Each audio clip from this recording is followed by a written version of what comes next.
सवाल इनसे पूछने पड़ेंगे, क्योंकि इन्हीं सवालों को लेकर इन्होंने शीला जी को और उनकी सरकार को ऊपर से नीचे तक बदनाम किया था, और बदनाम हुई थी ये सरकार। इतना बड़ा जो झूठ का शगुफा आप फैला रहे थे, इसके पीछे के तथ्य क्या थे? और मैं आतिश जी और संजय सिंह के खिलाफ, दोनों के खिलाफ क्रिमिनल और सिविल डेफोमेशन का मामला लेकर जा रहा हूं। सीधे सीधे ये मुख्यमंत्री झूठ बोलता है कि उसने सुएज ट्रीटमेंट का काम यहां बढ़ाया है। ये कहते हैं कि साहब हमारे पास एंटी करप्शन ब्यूरो नहीं है, जिस कारण से हम कुछ नहीं कर पाते।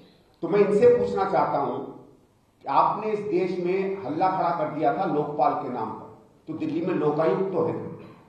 अगर आपके पास फाइलें थी, आपके पास सबूत थे, तो आप लोकायुक्त के पास क्यों नहीं गए? आपने हाईकोर्ट में चिट्ठी क्यों नहीं भेजी?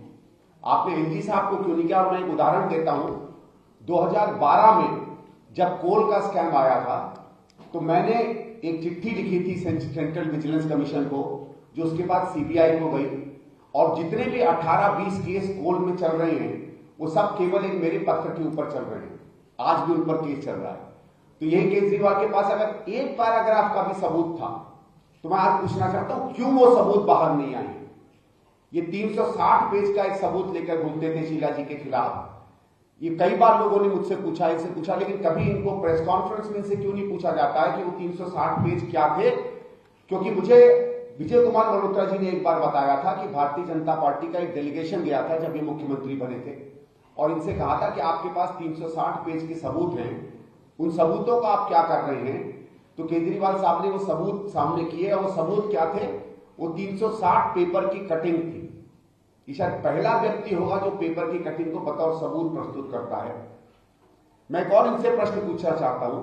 आप लोगों को याद होगा जब कॉमनवेल्थ के खेल हुए थे, तो उसके बाद सीएजी की एक रिपोर्ट आई थी। एक रिपोर्ट गई थी भारत सरकार में, जो भारत सरकार की लोकसभा की पब्लिक अकाउंट्स कमेटी को गई थी, और दूसरी रिपोर्ट स्टेट असेंबली में आई थी, जो स्टेट की पब्लिक अकाउंट्स कमेटी को गई थी।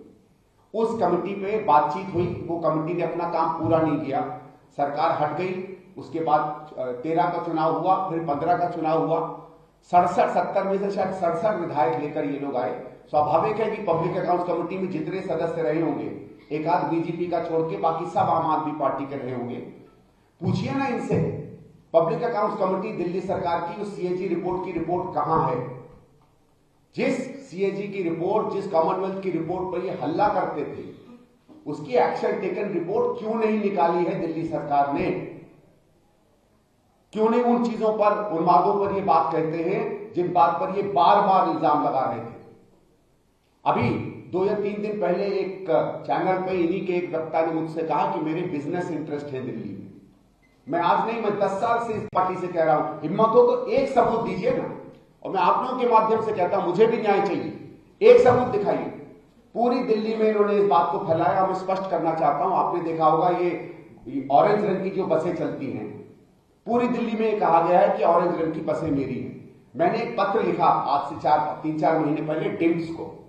मैंने कहा साहब, डिम्स में अगर मेरी बसें चलती हैं तो पिछले 10 साल में मुझे तो 1 रुपया किराया नहीं आया है। या तो मुझे किराया भेज दीजिए या स्पष्ट कर दीजिए बसें किसकी हैं। मेरे पास तो अभी तक डिम्स का जवाब नहीं आया।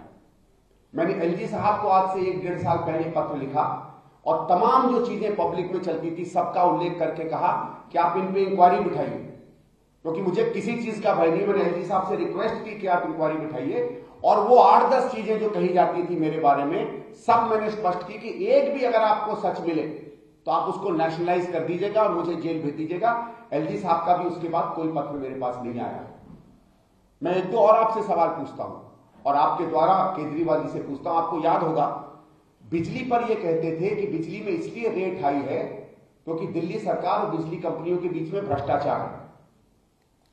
अगर भ्रष्टाचार था, और फिर इन्होंने कहा था कि जब हम आएंगे तो बिजली की कंपनियों का जो एकाधिकार है उसको हम हटाएंगे। यानी आप बीएससीएस नहीं किसी से भी बिजली ले सकते हो, आप एनडीपीएल नहीं किसी से भी ले सकते हो। और दोनों कंपनियों को उन्होंने भ्रष्ट बताया था कि दिल्ली की सरकार कांग्रेस की सरकार के साथ उसका मेल जोल है। जब आपकी सरकार आई तो कहां गया वो मेल जोल? एक कंपनी बताइए, एक कदम बताइए जिसमें आपने इन कंपनियों पर एक भी सवाल उठाया हो। इन्होंने कहा था कि भ्रष्टाचार है जिस कारण से रेट हाई है। और पता नहीं आप में से लोगों को याद होगा कि नहीं कि 2013 में इनका यह वायदा नहीं था कि हम सरकार से सब्सिडी देंगे। इनका वायदा था कि यूनिट रेट कम होगा, क्योंकि भ्रष्टाचार है इसलिए रेट कम है। एक पैसा भी वो रेट कम नहीं हुआ। ये सवाल इनसे पूछने पड़ेंगे, क्योंकि इन्हीं सवालों को लेकर इन्होंने शीला जी को और उनकी सरकार को ऊपर से नीचे तक बदनाम किया था, और बदनाम हुई थी ये सरकारें। और न केवल दिल्ली की सरकार, इन्होंने तमाम उन राजनेताओं पे सवाल उठाए थे जो आज इंडिया गठबंधन में इनके साथ खड़े रहते हैं, चाहे लालू जी हों, चाहे आदरणीय सोनिया जी हों, चाहे आदरणीय शरद पवार जी हों। ये मैं इसलिए पूछना चाहता हूं आपसे सवाल कि कोई तो इनसे जाके पूछे कि इतना बड़ा जो झूठ का शगुफा आप फैला रहे थे, इसके पीछे के तथ्य क्या थे तब और आज। कितने बिजली के मीटर इनको तेज दौड़ते हुए मिले? रोज घूमते थे बिजली के मीटर लेके कि तेज दौड़ते हैं। इन्होंने कहा था हम इन्वेस्टिगेशन करवाएंगे, बिजली के मीटर बदलेंगे। मुझे आंकड़ा दे कि क्या एक भी बिजली का मीटर इनको तेज दौड़ता हुआ मिला था? इन्होंने कहा पानी के मीटर तेज दौड़ते हैं। मुझे याद है केजरीवाल साहब ने कहा था इनमें हवा भी मार दो तो घूमेंगे। कोई इंजीनियर इस तरीके की बेवकूफी की बातें करे? भाई हवा में प्रेशर होता है, मीटर प्रेशर से घूमते हैं। हवा डालो या पानी डालो मीटर घूमेगा। लेकिन चलिए साहब, कहां की इंजीनियरिंग की है उनको, मुझे तो नहीं समझ में आती है। पब्लिक में आप जो चाहे बोल दें। कितने मीटर बदले? डीटीसी की बसों में इन्होंने कहा था कि इन्वेस्टिगेशन करेंगे। कहां से वो इन्वेस्टिगेशन हुई है? मैं बहुत सीरियस रूप से इनसे कहना चाहता हूं कि एक भी सबूत आप बता दीजिए और मैं मान जाऊंगा।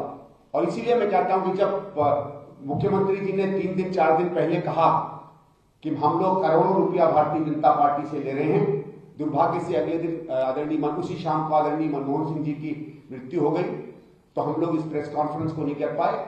आज ही इस प्रेस कॉन्फ्रेंस के बाद मेरे लॉयर साहब से मैंने बात की है और मैं आतिश जी और संजय सिंह के खिलाफ, दोनों के खिलाफ क्रिमिनल और सिविल